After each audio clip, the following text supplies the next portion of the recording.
Muy buenas tardes, bienvenidos a una nueva edición de Prevención TV, ya en su cuarta temporada.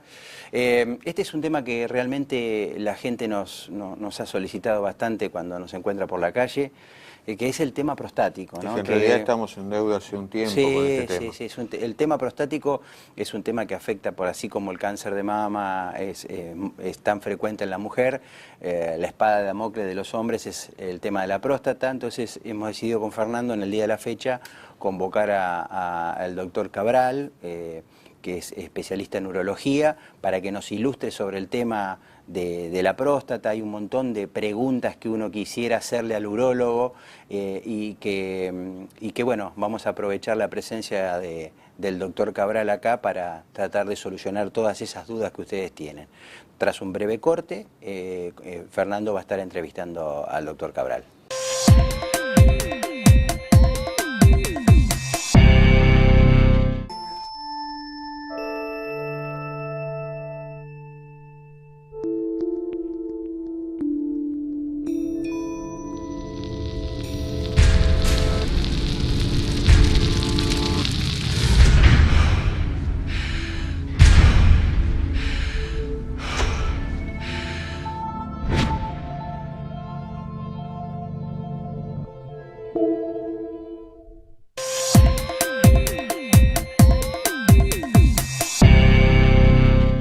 Bueno, conforme lo prometido en el inicio del programa, nos acompaña hoy el doctor Carlos Cabral. El doctor Carlos Cabral es cirujano urólogo y la idea, como terminan de escuchar al inicio de la charla de hoy, es despejar las dudas que podamos tener sobre los eventuales problemas prostáticos. Carlos, primero que nada, gracias por venir. Gracias por tu tiempo. Sé que estás apurado por el tema de consultorios y cirugías, pero bueno, una vez más agradecido. No hay problema. Bueno, tal vez sea útil empezar la charla planteando algo que a los hombres ya mayores, cincuentones, sesentones, les puede preocupar. Es decir, hay algunos que no tienen la suerte de no preocuparse nunca, pero concretamente, ¿qué tipo de síntomas tienen que aparecer para que un hombre piense la próstata está funcionando mal? Está bien. Tipos de síntomas puede haber muchos, pero en realidad el hombre tendría que consultar a partir de los 45, 50 años al urólogo para tratarse lo que es el tema de la próstata en sí.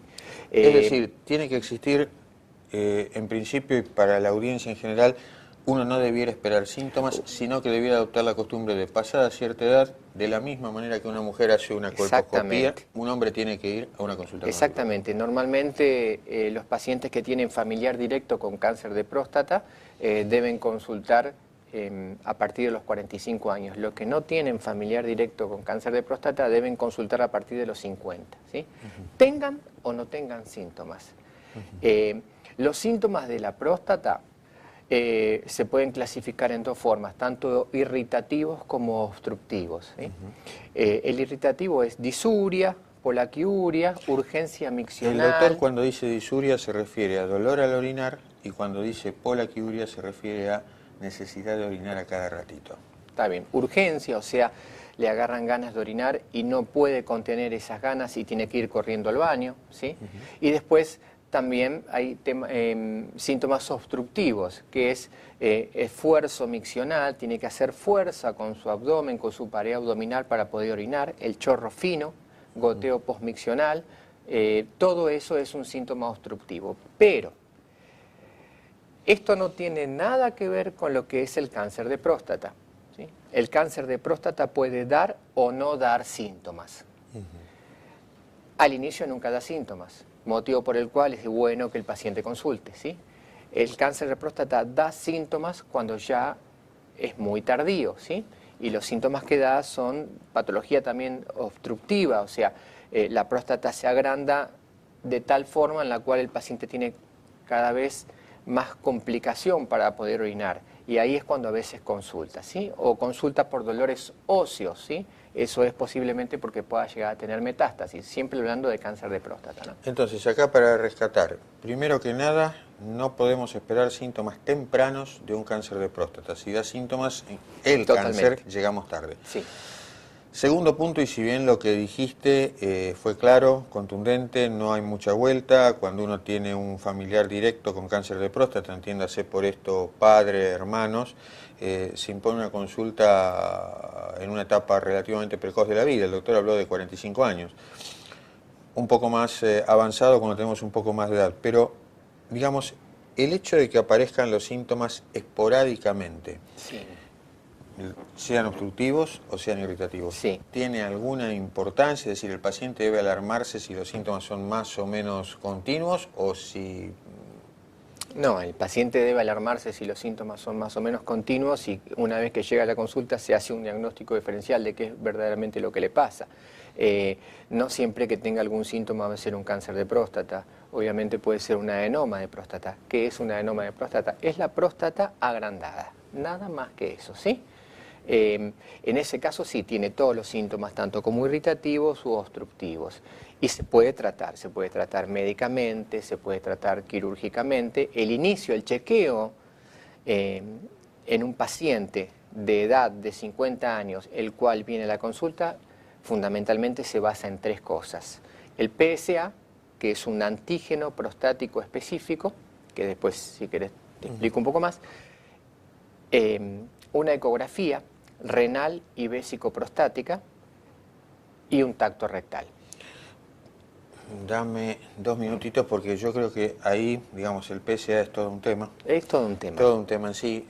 Mucha gente cree que de alguna manera el análisis reemplaza la evaluación por el urólogo. No, no es así. Que no es así, claramente, fue lo que has dicho. Sí. El tacto rectal creo que es lo que asusta a muchísima gente, si no al que más. Pero es fundamental. Claro, pero te quería, a propósito de esto y antes de continuar, hacer una pregunta. Indefectiblemente, sí o sí, porque uno envejece, ¿existe esta serie de cambios en la próstata o hay algún porcentaje de pacientes que puede llegar al fin de su vida con una próstata totalmente normal? No, hay porcentajes de pacientes que pueden llegar tranquilamente con su próstata normal, ¿sí? Eso es en base a la constitución personal de cada uno, o sea, la genética de cada uno. No es sí o sí una condición de vida que le vamos a esperar por envejecimiento esto. Perfecto, antes que sigamos con esto, tal vez la pregunta por la que debía haber empezado. ¿Para qué sirve la próstata? La próstata es una glándula de secreción, ¿sí? Que pertenece, elimina esa secreción junto con el semen, ¿sí? Y fundamentalmente el PSA, que es lo que estábamos hablando, es una proteína que se elimina, se produce en la próstata, en el epitelio ductal de la próstata, y se elimina junto con el semen, y lo que hace el PSA es disolver el coágulo seminal cuando llega a la cúpula vaginal para después el espermatozoide poder llegar a fertilizar, ¿sí? El PSA disuelve el coágulo seminal, entonces libera bien el espermatozoide para que pueda fecundar, ¿sí? Para eso sirve el PSA. Es decir, en principio, si no hubiera próstata, difícilmente seríamos padres, ¿no? De alguna manera el vehículo. Algo así. O proporciona el vehículo para que lleguen los espermatozoides. Y segundo, el PSA es algo más que un análisis que puede dar bien o mal. Es decir, tiene una función específica a lo largo de toda la vida. El PSA es un marcador tumoral de la próstata, como pueden ser otros en el colon y demás, y se dosa en sangre, ¿sí? En sangre se dosa muy fácilmente y puede estar libre o unido a proteínas, ¿sí? Normalmente en el adenoma de próstata está libre, ¿sí? O sea, anda solo por la sangre, y cuando está unido a proteínas hay que evaluarlo bien, porque en el cáncer de próstata es cuando más se une a proteínas, ¿sí? 2 minutos, me están haciendo señas desesperadamente detrás de cámara, tenemos que ir a un corte y ya seguimos. Gracias.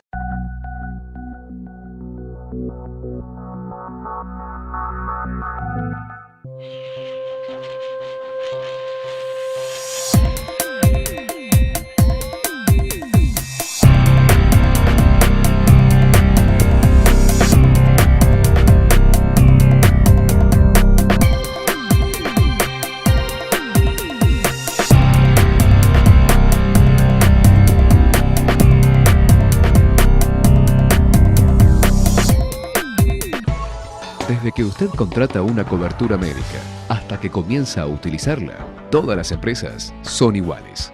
Después, es mejor que sea el Círculo Médico de Quilmes, quien le ofrece a través de Femeva Salud Quilmes y Emedic una real libre elección del profesional en su consultorio particular y beneficiarse con su aporte de ley.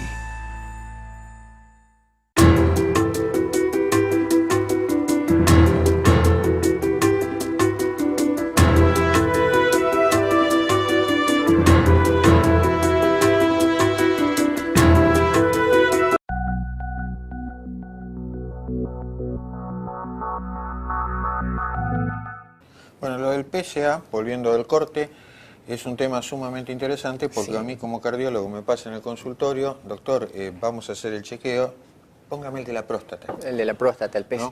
Es decir, habíamos dicho que existe un PSA total, un PSA libre, sí, y el que está unido a proteínas, que es el que normalmente puede marcar exactamente, cáncer. Exactamente. En el cáncer de próstata el PSA se une más a proteínas. Entonces hay más PSA unido a proteínas y menos PSA libre, ¿sí? Eso se puede dosar, ¿sí? En sangre. En el adenoma de próstata o en la hipertrofia prostática, como bien se dice, benigno, o una prostatitis, hay más PSA libre que PSA unido a proteínas. Por eso se pide entre libre y total. Pero, en realidad, el PSA no es un examen en el cual nos dice totalmente si hay o no hay un cáncer de próstata. Para eso sirve el tacto rectal. Es decir, la pregunta es, ¿el PSA no sirve para cáncer porque cuando, digamos, aumenta mucho ya es tardío, como hablábamos de los síntomas, o el tacto es más precoz que la...? Las dos cosas. Las dos cosas. Uno no puede hacer un PSA y guiarse si está bien o no está bien el tema de la próstata. Siempre tiene que hacer un tacto rectal. Van de la mano, PSA y tacto rectal. ¿Por qué? Porque hay cánceres indiferenciados que no elevan el PSA, ¿sí? Entonces vos esos cánceres indiferenciados podés llegar a tactarlos con... Es decir, primer con el concepto dedo. del PSA, si bien es útil en cáncer de próstata, no para cualquier tipo de cáncer de próstata, hay más de una clase. Hay más de una clase, pero normalmente es el adenocarcinoma, ¿sí? Es el más común de todos. Pero fundamentalmente el PSA siempre va de la mano del tacto, ¿sí? Perfecto. En Estados Unidos se está viendo que PSA es menor de 0,50, lo normal es hasta 4 nanogramos mililitros, ¿sí? Acá en todo lo que es Sudamérica. En Estados Unidos se está viendo que PSA menor de 0,50 nanogramos mililitros no están haciendo el tacto, ¿sí? Pero son estudios son estudios comparativos, lo están haciendo. Que recién empiezan. Que recién empiezan, en realidad en el último Congreso Americano de Urología se discutió eso también y llegaron a un acuerdo en donde un PSA menor de 0,50 nanogramos mililitros está la posibilidad de no hacer el tacto. Acá en Sudamérica normalmente se hace el tacto. Se hace el tacto. La pregunta siguiente tiene que ver con la frecuencia con la que yo tengo que ir al urólogo. Yo fui al urólogo, me encontré con un tacto rectal normal. No tengo sintomatología, PSA normal. ¿Cuándo vuelvo? Una vez al año. Una vez al año. Una vez al año. Y otra cosa que quería agregar es la ecografía renal y vésico-prostática. ¿Por qué renal? Bueno, porque el paciente puede tener un adenoma de próstata que esté obstruyendo la vejiga y que pueda provocar una obstrucción renal y provocar dilatación de los riñones que se llama uronefrosis, ¿sí? No se olviden que la orina sale del riñón, va del riñón a la vejiga. Si esa vejiga no puede ser evacuada porque una próstata demasiado grande se lo impide, el riñón sufre. Y es lo que nosotros llamamos insuficiencia renal, bueno, postrenal, el término por ahí para ustedes no tenga mayor trascendencia, pero en este caso en particular que menciona el doctor, aliviando el problema de la próstata podemos conseguir solucionar el problema renal. Y fundamentalmente porque se pide la ecografía renal y vésico-prostática para descartar que el paciente no tenga un tumor renal. Hoy en día el 40% de los tumores renales son en forma incidental, o sea, le hicieron una ecografía abdominal por X motivo y se encuentran que hay un tumor. Entonces por eso se pide de esa forma. Perfecto. Volviendo a la pregunta anterior, ¿el paciente sí tiene algún síntoma prostático o tiene una próstata agrandada en la ecografía o tiene un PSA borderline? ¿Sigue siendo una vez al año o...? Si tiene un PSA borderline hay que controlarlo a los 4 meses, ¿sí? El paciente que tiene un PSA elevado, que se hizo todos los estudios, inclusive que se hizo una ecografía transrectal con biopsia, ¿sí? Ecodirigida, y que la anatomía patológica vino que está bien, que tiene un adenoma de próstata o que tuvo una prostatitis, ese paciente con ese PSA elevado que tuvo, yo no lo controlo una vez al año, sino lo controlo durante ese trayecto del año cada 4 meses. ¿Y si el paciente, digamos, está muy sintomático, cada cuánto? ¿Cada cuánto lo querés ver? Si el paciente está muy sintomático, o tendrá que tomar medicación o tendrá que operarse, si es que él quiere, ¿sí? Porque uno no lo puede obligar, uno le puede decir lo que le pasa y el paciente, normalmente en el adenoma de próstata el que decide operarse, es el que te pide operarse es el paciente, el médico le puede sugerir, pero el que lo decide es el paciente. Perfecto. Diferente en un cáncer de próstata. No, eso es otra historia. ¿En base a qué sugiere un médico? ¿Qué tiene que tener el paciente o qué tan mal se tiene que sentir el paciente para que el médico le diga lo útil sería que te operes? En la sintomatología clínica es fundamental porque es lo que te cuenta el paciente, pero en los análisis de laboratorio y en las ecografías y demás, una ecografía que tiene un alto residuo postmiccional indica que está reteniendo orina dentro de la vejiga y que eso no es bueno, que se puede infectar. Una flujometría que es un estudio en donde nos dice a nosotros de qué forma está orinando el paciente, si la flujometría es obstructiva, también es una posibilidad que se le diga que se tenga que operar o tomar medicación, ¿sí? O cuando empiece con cierto grado de insuficiencia renal, eso directamente ya no es ni siquiera tratamiento médico, es más tratamiento quirúrgico que otra cosa para salvar sus riñones. ¿Qué tan efectiva es la medicación? Es buena. ¿Cuánto se consigue de alivio de síntomas? Es buena, hay medicaciones muy buenas, unas que reducen la próstata y otras que relajan el cuello de la vejiga y provocan que el paciente orine mejor. Normalmente... Interpreto de esto que la medicación depende del tipo de síntomas. Totalmente, y del tipo de PSA que tenga el paciente. Normalmente las medicaciones que reducen el volumen prostático se da en próstatas por encima de 50 gramos. Y lo que conviene no darlas en pacientes que tuvieron un PSA elevado, porque esa medicación a veces reduce el PSA al 50% y no se enmascara el cuadro. Diferentes son los alfa bloqueantes, que se le puede dar a cualquiera, se le puede dar al que tenga la próstata grande o al que tenga la próstata chica y tenga síntomas obstructivos. Acá voy a pasar un chivo. Porque los alfa bloqueantes ustedes tienen que saber que tienen la posibilidad de reducir la presión arterial, y a veces muy mucho. Entonces, cuando uno pasa por una consulta con el urólogo y le da alguna medicación nueva, por tonto que parezca, conviene pasar también por el consultorio del cardiólogo. Porque si hay dos problemas para tratar, bueno, tal vez con el tratamiento de uno solo solucionemos los dos problemas. Pero no empezar a tomar la medicación si uno ya está tomando medicación para la presión sin una consulta previa, porque de golpe podemos tener episodios de hipotensión, no sabemos de dónde viene, y esta medicación puntual de la próstata, muy eficaz en la próstata, también es muy buena reductora de la presión arterial. La medicación que menos produce hipotensión es la tamsulosina, ¿sí? Que la dosis es estándar, acá en cualquier lugar del mundo es 0,4 miligramos. Y es un alfa-1A selectivo que supuestamente provoca menos hipotensión, pero algunos también se marean. Vamos a volver hacia atrás. Hablamos eventualmente de indicaciones de cirugía, Sí. Perfecto. Supongamos que el paciente se operó. Sí. Para todos los pacientes hay un fantasma. Y Sí. ese fantasma se traduce en si post cirugía se queda con algún grado de impotencia, si cambia el carácter de la eyaculación. Sí. Es decir, ¿cómo se le explica a un paciente, si es que se le puede explicar esto en porcentajes, si hay pacientes que corren más riesgo está que bien. otro? No. Operarse de un adenoma de próstata no es lo mismo que operarse de un cáncer de próstata. Operarse de un adenoma de próstata no provoca ningún grado de disfunción eréctil, ¿sí?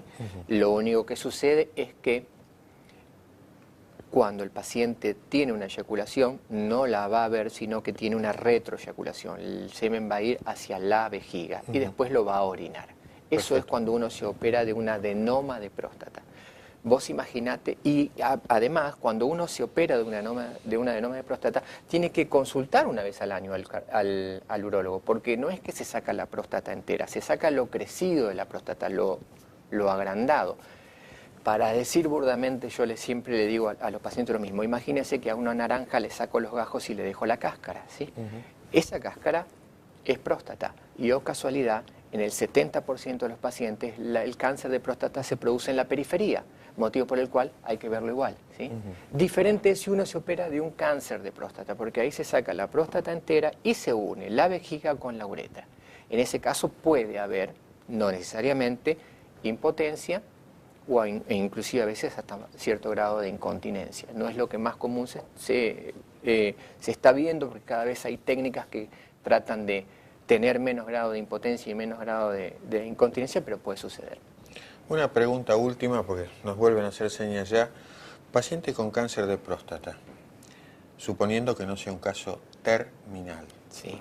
sobrevida estimada al momento del diagnóstico. La cosa es así, hay que evaluar los estadios, ¿no? Si no es un caso terminal, normalmente lo que se recomienda hacer en pacientes por debajo de los 70 años es operarse. Se debe realizar una prostatectomía radical, ¿sí? Con conservación en lo posible de los paquetes neurovasculares por el tema de la impotencia, ¿sí? De la erección. La sobrevida es buena, ¿sí?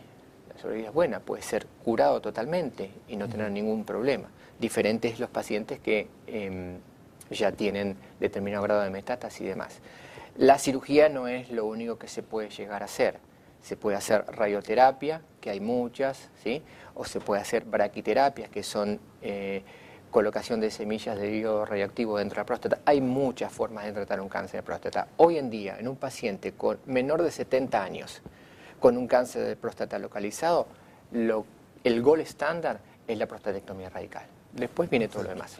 ¿Y por arriba de los 70 la sobrevida es mala? No, por arriba de los 70 la sobrevida no es mala. Normalmente no se recomienda operar y se recomienda radioterapia u otro tipo de terapia, siempre con intención curativa. Que en realidad, con intención curativa, obviamente, y si, no paliativa. si el tumor está localizado, se hace con intención curativa, tanto radioterapia como braquiterapia. Sí.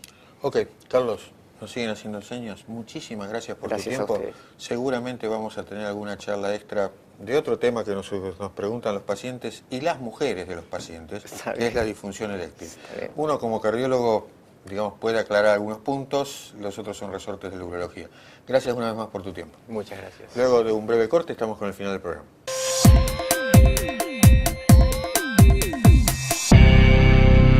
Llegamos al fin del programa. Creo que la moraleja, yo me quedaría con dos moralejas de esto. Primero, la consulta precoz. Piensen lo que dijo, en el sentido de decir, un cáncer inicialmente no da síntomas y cuando da puede ser tarde. Y segundo, el PSA no reemplaza al tracto rectal ni al urólogo. En todo caso, miden cosas que pueden ser diferentes. De manera que cuando uno va al consultorio del cardiólogo y dice, póngame el de la próstata, está bien, uno le va a pedir dentro de los análisis el de la próstata, el PSA, pero recuérdenlo, no estamos de ninguna manera reemplazando la evaluación que tiene que hacer el urólogo.